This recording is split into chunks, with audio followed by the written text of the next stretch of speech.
احمد اویس صاحب مجھے ایسا لگ رہا ہے یہ حکومت اسٹیبلشمنٹ کچھ بھی ہو نا، یہ ساری سچویشن کو نا 22 اگست کا جلسہ جو ملتوی ہے اس کو تھوڑا گرے حالت میں رکھنا چاہتی ہے، جیسے کہ بہت سی چیزیں کلیئر ہیں، یہ کسی ایک کی طرف سے ریکویسٹ یا درخواست نہیں ہے، یہ معاملہ بڑا سوچ بچار کر عمران خان صاحب کے سامنے کیا گیا ہے۔ دفعہ 144 پنجاب میں ہے، موٹر وے ساری بند کی ہوئی ہیں، اسلام آباد کی طرف جانے والے راستے بند کیے ہوئے، کوئی اصل کہانی آپ بتا دیں، کیونکہ عمران خان صاحب کی تو مسکراہٹ یہ تھی کہ نہیں اس پہ موضوع پہ نہ ہی بات کریں گے، کس نے رات کو 12 بجے فون دیا، کس نے صبح 7 بجے ملاقات کروائی، کون یہ سارا رابطہ کار تھا، آپ کے پاس کچھ خبر ہے جی؟ ذرا بتا دیں پلیز۔ بسم اللہ الرحمن الرحیم۔ دیکھیے پہلی بات تو پہلا تو یہ ہے کہ آپ کی آواز اتنی ڈم آ رہی ہے کہ میرے لیے تھی ویری ڈیفیکلٹ ٹو ہیئر۔ اچھا جی، ویسے میں آپ کو جو آپ کا سوال ہے اس کے اوپر میں بات کروں گا، اور وہ یہ ہے کہ دیکھیے جلسہ نہیں ہوا، یہ ایک اتنا بڑا ایشو نہیں ہے کہ ملک کے اتنے اہم معاملات چھوڑ کے ہم جلسے کے ہونا یا نہ ہونے کے اوپر ہی ہم ٹائم سارا صرف کر دیں۔ ٹھیک ہے، بہت سارے میٹر ہوتے ہیں، پولیٹیکل میٹرز ہیں، اگر وہ وہاں پہ ڈائریکٹلی اور انڈائریکٹلی ان کو اطلاع دی گئی کہ جی وہاں پہ یہ سیکیورٹی ریزن ہے، میں یہ اطلاعات آئی ہیں، وہاں یہ خطرات ہیں، فلاں ہیں اور یہ ہوگا، اور سارے راستے مسدود کر دیے، بند کر دیے، انہوں نے موٹر ویز بند کر دی، سب کچھ کیا، تو بہت سارے، اور ان کو انورڈلی بتایا بھی گیا کہ وہاں پہ ہمیں یہ اس قسم کی اطلاعات آئی ہیں، شاید ان وجوہات کی بنا پہ اگر جلسہ ملتوی کر دیا تو کوئی ایسی بڑی بات نہیں ہے، وہ 8 تاریخ فکس کر دی ہے۔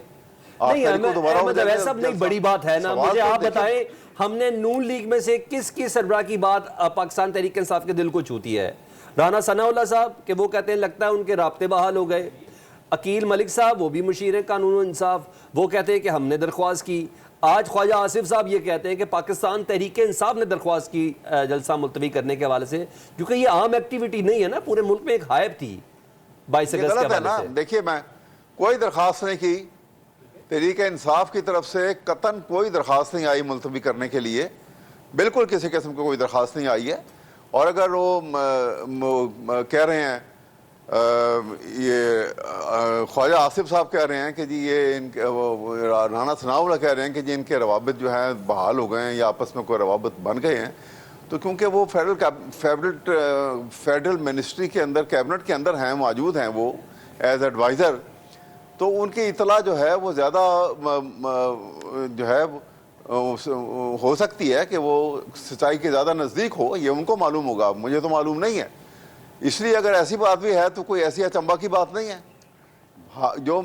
رابطے جو ہیں وہ ٹوٹتے بھی رہتے ہیں، بنتے بھی رہتے ہیں، اور اگر کسی بات کے اوپر اگر اسٹیبلشمنٹ سے کوئی اس معاملے کے اوپر آن اے ویری اسمال ایشو ہے کوئی رابطہ ہوا بھی ہے، یا انہوں نے کہیں ریکویسٹ کی ہے اور انہوں نے کہا ہوگا کہ ہم نہیں کر رہے، یا کوئی وجوہات ہوں گی، تو یہ اتنی بڑا ایشو نہیں ہے کہ ہم اتنے بڑے ایشوز کو چھوڑ کے ان کے اوپر اپنا وقت ضائع کریں۔ ٹھیک ہے، نہیں ہوا جلسہ، کوئی بات نہیں ہے، کوسچن یہ ہے کہ کیا پی ٹی آئی کی کوئی ووٹ بینک تو ختم نہیں ہو گیا؟ آج بھی لڑنا چاہتے ہیں تو آ کے لڑ لیں، یہ تو فیک سیٹوں پہ جھوٹے مینڈیٹ کے اوپر آ کے بیٹھ کے جھوٹے اوتھ کے اوپر بیٹھ کے باتیں کر رہے ہیں، ان کو یہ تو اس قسم کی باتیں اس لیے ویسے میں آگے بڑھ جاتا ہوں نا اویس صاحب، آپ کا پوائنٹ آ گیا، لیکن اگر آپ کہہ رہے ہیں کہ کوئی کوئسچن نہیں ہے نا تو یہ کوئسچن علیمہ خان صاحبہ کو سمجھانا چاہیے نا، یہ کوئسچن پی ٹی آئی کی قیادت کو سمجھانا چاہیے کہ بھائی کوئسچن نہیں، آپ کیوں کوئسچن کھڑا کر رہی ہیں؟ کہا انہوں پی ٹی آئی کے ووٹر اور سپورٹروں کو سمجھانا چاہیے جن کو دکھ ہے۔ میں کہتا ہوں کہ کوئی بھی ایک کنٹروورسی ہے نا، ایک کنٹروورسی ہے وہ ڈائی ڈاؤن ہو گئی ود ٹائم، ایک نیا ڈیٹ فکس ہو گئی، اب جو کوئی غلطیاں اگر ہوئی بھی ہیں، کوئی کوتاہیاں ہوئی بھی تھیں تو آئندہ نہیں ہوں گی۔ دیکھیے نا اس کو پازیٹیو ٹون میں لیا ہے۔ 27 اگست کا کیوں کینسل کیا لاہور کا جلسہ؟ ہم ڈھول پیٹتے رہیں گے سر 27 اگست کا جلسہ لاہور کا کیوں کیا کینسل؟ وہ اس وجہ سے کیا کہ پلان یہ تھا کہ پہلے فیڈرل گورنمنٹ میں وہاں پہ ان کا جو ہے ہائی کمانڈ کا جو جلسہ بڑا ہونا تھا جہاں اسلام آباد میں، وہ ہو جائے گا تو اس کے بعد لاہور کا جلسہ ہونا تھا، کیونکہ وہ ملتوی ہوا ہے تو اس لیے یہ بھی ملتوی کر دیا۔ اب 8 تاریخ کے بعد کی ڈیٹ اس کی ہوگی جو لاہور کے اندر ہوگا، اور یہ آپ دیکھیں گا یہ بڑا بھرپور ہوں گے دونوں جلسے، اس وجہ سے کہ اب ود ٹائم ایک اور تبدیلی آئے گی، موسٹ لائکلی تمام الیکٹڈ ممبر جو ہیں نا سینٹ ٹو نیشنل اسمبلی وہ پارٹیسپیٹ کریں گے ریلی کی شکل میں بھی اسلام آباد میں، لاہور میں جتنا پروونشل اسمبلی کے جتنے ممبرز ہیں اور جتنے ریزرو سیٹس کے ممبرز ہیں